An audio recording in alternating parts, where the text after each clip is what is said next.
mit dem Schwert vor Martin und er rächt sich mit Bogen und Pfeil. Aus der Ferne fing er an, sie zu schärfen und mit Kanaldeckel nach Martin zu werfen.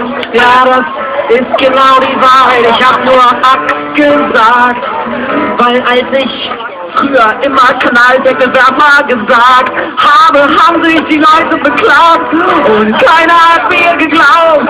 Ich war der Erste, der mir bisher noch einmal vertraut und er hat die Traumata beseitigt und er hat mir geholfen, diesen Affen gesteinigt.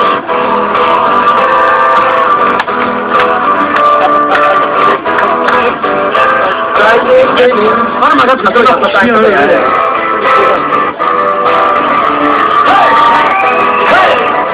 Hey! Hey! Hey! Hey! Hey!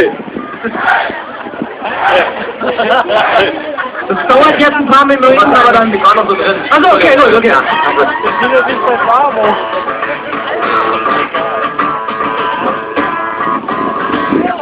Wenn ich jetzt hier rauskomme, dann passiert dir nicht schon was, ey! Dann Martin ist es so!